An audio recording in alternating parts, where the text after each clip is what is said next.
Computers make no sense. Throw some metal in a box and boom. What the heck is going on here? Inside your PC is a central processing unit or CPU. It's basically just a piece of silicon with billions of microscopic switches called transistors. Depending on the flow of electricity, they can be on or off, kind of like a light bulb, which gives us two states, 1 and 0. The value at one of these switches is called a bit. One bit by itself doesn't really do much, but put them together and a group of 8 bits is called a byte and can have 256 different combinations of zeros and ones. Congratulations! We can now store information by counting in a system called binary. Every bit represents a power of 2, 1 meaning the power is included and 0 meaning it's not. So this number has 1 times 64, 1 times 4, and 1 times 1, which adds up to 69. This is nice, but for humans, hexadecimal is even better. It's often denoted by this 0x and is simply a more readable format than binary. 4 binary bits can take any value from 0 to 15. Hexadecimal uses 0 to 9 and A to F to represent those values, so a group of 4 bits can be replaced by one hexadecimal digit. Okay, now that we can store numbers, we just need the computers to actually, do something with them. Using transistors, you can make logic gates, which are electronic circuits that encapsulate logical statements. You can think of it as a light bulb with 2 switches, where the light only turns on under certain conditions, for example, only if A and B are on. By combining logic gates in a clever way, you can build circuits that perform calculations according to Boolean algebra, which is a system formalizing mathematical operations in binary. But even though computers understand zeros and ones, for humans it's not really all that useful. So, using a character encoding like ASCII, we can assign a binary number to each character. When you type in A on your keyboard, it gets translated into this binary code, and as soon as the computer sees this, it says, "Ah yes, that is a capital A," and slaps it on the screen. How these devices fit together is handled by an operating system kernel like Windows, Linux, or Mac, which sits between computer hardware and applications and manages how they all work together, for example with device drivers. Input devices allow you to give the computer instructions with the press of a button, but at the lowest level, computers only understand instructions in machine code, which is binary code telling the CPU what to do and which data to use. When it comes to following these instructions, the CPU is kind of like a genius, just with the memory of a demented goldfish. It can handle any instructions, but it cannot store any data, so it's only really useful with random access memory or RAM. You can imagine it like a grid, where every box can hold 1 byte of information, which can be data or instructions, and has an address so the CPU can access it in 4 steps. Fetch from memory, decode instructions and data, and finally execute and store the result. This is one machine cycle. Since a program is basically just a list of instructions in memory, to run it, the CPU executes them one by one in machine cycles until it's complete. Oh yeah, did I mention that this happens really fast? Modern CPUs can do billions of cycles every second, which are coordinated and synchronized by a clock generator. The speed of this clock is measured in gigahertz, and people often overclock their CPUs to improve performance, which is nice but might just set your PC on fire. What's even crazier though is that a CPU has multiple cores, which can all execute different instructions in parallel, so at the same time. Each core can also be split into multiple threads, which allows every single core to handle multiple instructions concurrently, so switch between them really quickly.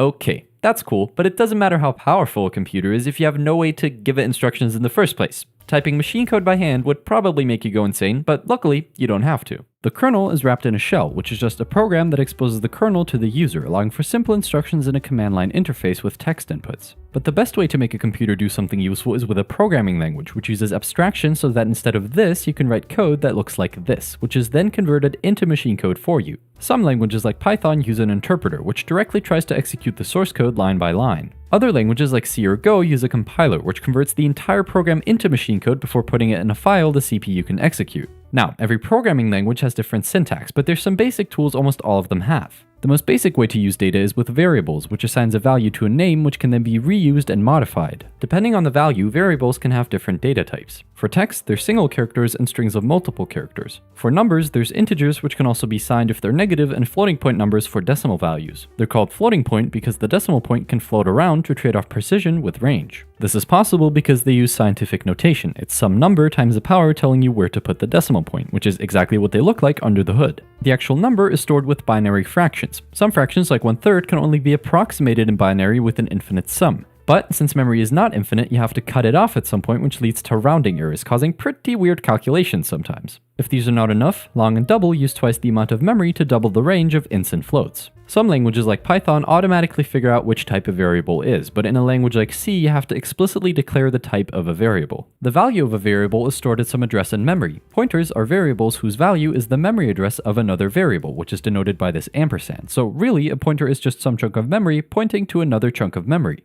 Since a memory address is just a number, you can add and subtract from it to navigate through individual bytes of memory. This is called pointer arithmetic. In some low-level languages like C, you have to manually allocate and free up memory once it's no longer used. This all happens in the heap, which is a part of memory that can dynamically grow and shrink as the program demands, which allows for more control but makes it incredibly easy to completely break your code. You could touch memory you're not supposed to, or that simply doesn't exist, which is known as a segmentation fault. But also, if there's some chunk of memory that's no longer used and you forget to free it or you have no way to access it anymore, that memory is no longer usable. This is called a memory leak and can cause the program to slow down and eventually crash. To avoid this mess, high-level languages like Python have built-in garbage collectors that manage memory for you. Different data types take up a different amount of memory. Integers are most often 4 bytes of memory, a single character is most often 1 byte of memory, and a string is just multiple character bytes with a null character to signal the end of the string. Storing multiple items in a contiguous chunk of memory like this is the idea of an array. More generally, it's a list of items with the same data type, with each item having a numerical index, most often starting at 0. Since the items are next to each other in memory, by knowing the address of the first item, you can quickly index to any item in the array by using pointer arithmetic. Arrays are what's known as a data structure, which is just a way to organize data to make it easier to work with.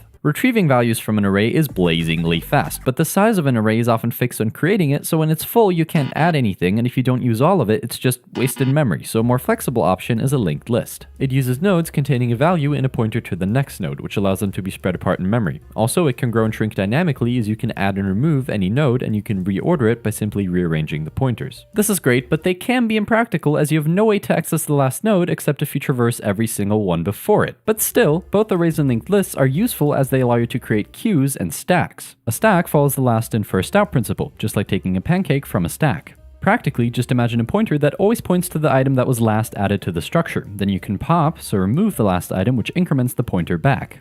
A queue follows the first in first out principle and uses 2 pointers, one for the first item that was added and one for the last. Any new item gets added after the last pointer, which is then updated, and dequeuing starts at the first pointer. Another useful data structure is a hash map, which is just a collection of key value pairs. It works kind of like an array, but uses a hash function to take a key and assign it to an index, where its value is then stored. But sometimes 2 different keys can map to the same index, which is called a collision. There's different ways to deal with this, but one way is to create a linked list at that position in the array, which makes it a little slower to look up that value, but still, hash maps are incredibly useful because you can define the keys that point to every value, and since they're based on arrays, retrieving them is blazingly fast. For many problems, it can be very useful to represent the relationship between different data points as a data structure. If you take the nodes of a linked list but allow any node to point to any other node, you get a graph where the nodes are connected by edges that can be directed, undirected, and can even carry a weight, which can stand for any metric such as distance or cost. Graphs are useful for analyzing groups inside networks or finding the shortest path between 2 points, for example in Google Maps. There's 2 main ways to search a graph. Breadth first search starts at one node and moves out layer by layer until it finds the target node for the first time.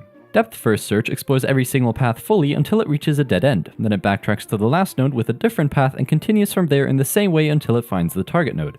A graph where any 2 nodes are connected by exactly one path is called a tree and represents a hierarchy, for example the file system on your computer. A tree starts at the root and branches out into subtrees which end in leaf nodes. Parent nodes can have any number of child nodes, but oftentimes binary trees are the most useful. For example, a binary tree where all the values left of any node are smaller and all the values right of it are greater is called a binary search tree, which makes finding specific values super fast. If you want to find a target value, just start at the root. If the target is smaller than that node, go left. If it's greater, go right, and repeat this until you find the target. What we just used is a very simple algorithm, which is just a set of instructions that solves a problem step by step. The simplest way to write an algorithm is in the form of a function. It takes inputs, does something with them, and returns an output. Just like variables, you can then call a function by its name and pass in different arguments. When calling a function, the function call gets pushed onto the call stack, which is short-term memory used for executing code, and as the name implies, it's based on a stack data structure, which means last in, first out. To implement algorithms, you often have to compare 2 values, which you can do with operators like greater than or equality, and logical expressions such as and, or, and not. Expressions like these are simple. They can be true or false, which are the possible values of the Boolean data type, and allow you to write conditional statements. If some condition is true, do this, else do that. Booleans can also be used to loop over certain parts of code. One way is with a while loop. While this condition is true, this code will execute. Another way is with a for loop, which can iterate over every element inside a data structure like an array, but can also loop for a specific number of iterations by setting a starting value, incrementing it after each iteration, and setting an upper bound with a condition. Functions can also call themselves, which is known as recursion. This is useful when a problem can be broken down into smaller identical problems, such as calculating 5 factorial, which is just 5 times 4 factorial, which is just 4 times 3 factorial, which is just... But by default, a recursive function will just keep on calling itself forever. This means that it keeps pushing more function calls onto the call stack until stack memory is exceeded in a stack overflow.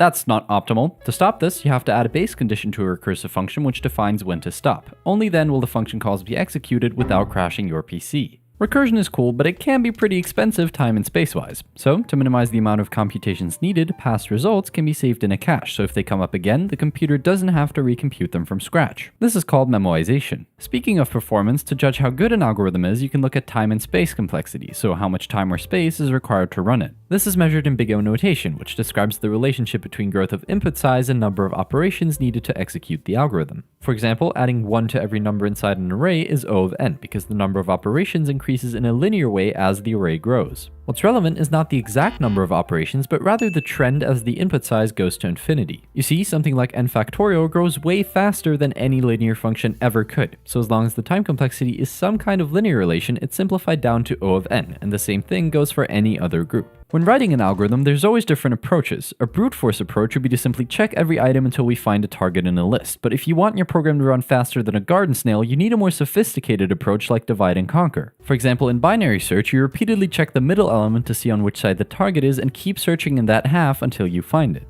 Also, there's different approaches to writing code in general, which are called programming paradigms. Declarative programming describes what the code does, but not how exactly the computer should do it, whereas imperative programming explicitly describes how the computer should achieve a result with detailed instructions. An extension of imperative programming is object-oriented programming, where you can define classes as blueprints for objects, which are single units consisting of data in the form of properties and behaviors in the form of methods. To code a class, you begin by defining the properties as variables and the methods as functions. After encapsulating properties and methods in a class, you can instantiate an object and use the dot notation to work with its properties and methods. Classes make it easy to organize and reuse code because you can define subclasses that inherit properties and behaviors of a superclass but can also extend and override them. For example, a rubber duck subclass might implement quack with a squeak instead. As a result, rubber ducks can be treated as objects of the duck class but behave differently when quack is called, which is the concept of polymorphism. But for some problems, none of these traditional paradigms will work. Let's say you want to make a computer recognize which of these images is a bee. The problem is,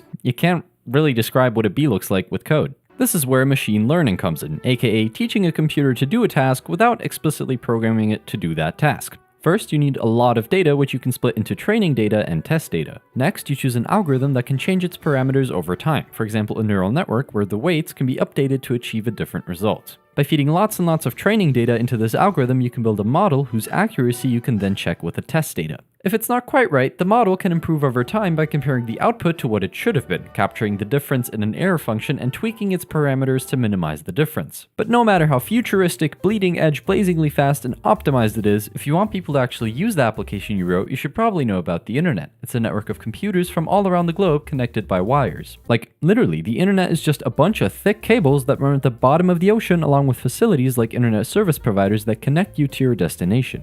These computers communicate with the Internet Protocol Suite. Every computer on the network has a unique IP address, and two computers can then transfer data with a transmission control protocol. It breaks messages into a bunch of packets, sends them through a network of wires before the receiving end puts the message back together. If you have a poor internet connection, you might have experienced packet loss, which is just if some of these packets get lost along the way. If the internet is the hardware, then the web is the software, which you can use with a browser. Every page on the web has a URL. When you type it into your browser, it looks up the IP address of the server hosting this website with a domain name system, which is like a dictionary mapping domain names to IP addresses of actual servers. After connecting to it via TCP, your browser, called the client, uses the hypertext transfer protocol to send an HTTP request to the server, which then gives a response ideally containing the contents of the web page. The actual website most often consists of 3 parts. An HTML file contains all the content of a website and is basically just a collection of elements, which can be text, links, buttons, and so on. A CSS file controls the visuals and makes a website look nice. But a website is useless if pressing nice looking buttons does nothing, so a language like JavaScript adds functionality. But sometimes things can go wrong. With every HTTP response comes a response code, which carries information about the status of the response. For example, 200 means OK, and anything starting with 4 is an error, the most famous one being 404 page not found. HTTP requests can carry different methods, for example get, post, put, and delete, so retrieve, add, update, and delete information. These are often used by application programming interfaces, which connect to applications and allow them to interact with each other, for example store and retrieve data from a database. The most common type of database is a relational database, which uses tables to store data. Columns of a table contain different attributes, and rows represent individual data points. Also, each table has one unique attribute called the primary key. A foreign key is the primary key of another table, establishing a relationship between the two. In this case, each book is connected to an author. With a language like SQL, you can write statements to work with data from these tables. You could look up the titles and authors of all books whose title starts with an H, but for that we have to join the authors table with the books table on the matching key to combine two attributes from different tables into one, giving us this output. These statements are useful, but you gotta be careful or you might just delete an entire database with one line of code. But don't worry, that's never happened before.